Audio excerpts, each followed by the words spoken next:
تو جو آیت میں نے آپ کی خدمت میں پڑھی آپ پہلے اس کا ترجمہ سمجھیے، پھر اس آیت میں 2-4 موتی ہیں ذرا وہ سمجھیے۔ رب العزت فرماتے ہیں وَسَارِعُوا إِلَىٰ مَغْفِرَةٍ، دوڑو، بھاگو، چلو، کوشش کرو، کہاں؟ گناہوں سے معافی۔ کس سے؟ مِن ربکم، اپنے رب سے۔ وَجَنَّةٍ، اللہ آپ کو ایسی جنت دے گا، عرضها السماوات والارض، جس کی لمبائی چوڑائی اتنی ہوگی جیسے آسمان زمین کی لمبائیاں چوڑائیاں ہیں۔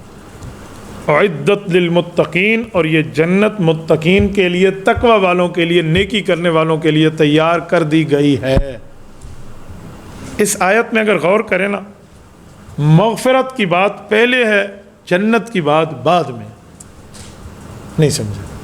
پہلے کیا ہے؟ وَسَارِعُوا إِلَىٰ مَغْفِرَةٍ مِّن رَبِّكُمْ، اللہ سے معافی مانگو۔ وَجَنَّةٍ عَرْضُهَا السَّمَاوَاتُ وَالْأَرْضُ اُعِدَّتْ لِلْمُتَّقِينَ، جنت کی بات بعد میں ہے۔ اس سے ایک نقطہ سمجھ آیا کہ جب تک معافی نہیں ہوگی جنت کا منہ نہیں دیکھ سکے گا بندہ، بس یہ بات طے ہے۔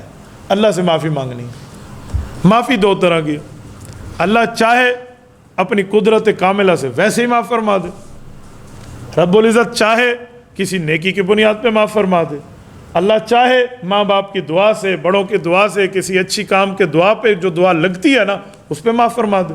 دعا بہت بڑی چیز ہے۔ ایک بہت بڑے ولی اللہ ہیں، میں جتنا بھی جملہ ان کے لفظ بڑا بولوں وہ بھی کم ہے۔ ان کے بارے میں ہے کہ انہوں نے ایک موقع پر فرمایا کہ ولایت 95% بندے کو دعا سے ملتی ہے، 5% بندے کو عبادت سے ملتی ہے۔ اصل ہوتی ہے کسی کی دعا لینا، خصوصاً ماں باپ کی دعا۔ ماں باپ کی دعا جو اولاد کے لیے ہوتی ہے نا، یہ ریاکاری والی نہیں ہوتی۔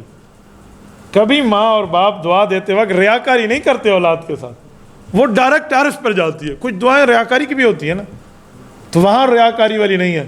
تو انہوں نے کہا کہ میں نے اپنے فلاں معاملے میں 14 سال لیٹ کر لیا اور ماں کی خدمت کی، تو میری ماں کی 95% دعائیں میری ولایت میں شامل ہیں۔ تو اصل ہے اللہ کی معافی، کسی کو نہیں، اللہ کسی کی دعا کے اوپر معاف کر دے، یہ جیسے ہی رب معاف فرما دے تو پہلے معافی ہوگی پھر جنت ہوگی۔ اچھا، اب اس پر ایک سوال ہے۔ معافی کی 2 قسمیں ہیں، ایک تو اس طرح مل گیا، نمبر 1 عذاب، نمبر 2 اللہ کی اپنی مرشا پہ۔ اب عذاب 2 طرح کا ہے، ایک عذاب کافر کو ہے اور ایک عذاب مؤمن کو ہے، اللہ پاک محفوظ رکھے۔ بڑا فرق ہے۔ حضرت شیخ الہند رحمۃ اللہ علیہ سورۃ بقرہ آیت نمبر 90 عذاب مہین کے تحت، وَلِلْكَافِرِينَ عذاب مہین، اس آیت کے تحت ایک نقطہ ارشاد فرماتے ہیں۔ ہمارے اکابر کو اللہ پاک نے علوم کے سمندر عطا فرمائے۔ حضرت شیخ الہند فرماتے ہیں کہ یہاں جو لفظ ہے نا کہ وَلِلْكَافِرِينَ عذاب مہین، تک پورے قرآن میں نے ڈھونڈا ہے وَلِلْمُؤْمِنِينَ عذاب مہین کا لفظ نہیں ملا، تو کہ اس کا ترجمہ یہ ہے وَلِلْكَافِرِينَ عذاب مہین، کہ کافر کو ذلالت والا عذاب ملے گا، ذلت والا عذاب ملے گا، لیکن مومن کے لیے عذاب کی بات ہے، ذلت کی بات نہیں ہے۔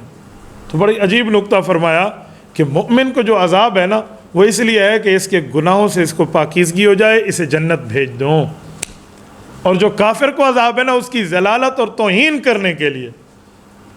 یہ حضرت شیخ الہند رحمۃ اللہ علیہ نے اپنی تفسیر میں نقطہ دیا ہے، اور یقین مانے حضرت شیخ الہند رحمۃ اللہ علیہ کو جیسے اس آیت سے میں نے آپ کی خدمت میں پیش کیا ہے، حضرت شیخ الہند کو کسی آیت پہ ایسے دیکھ لینا تو مسئلہ ایسے کھلتا اور نکھرتا ہوا سمجھ آتا ہے۔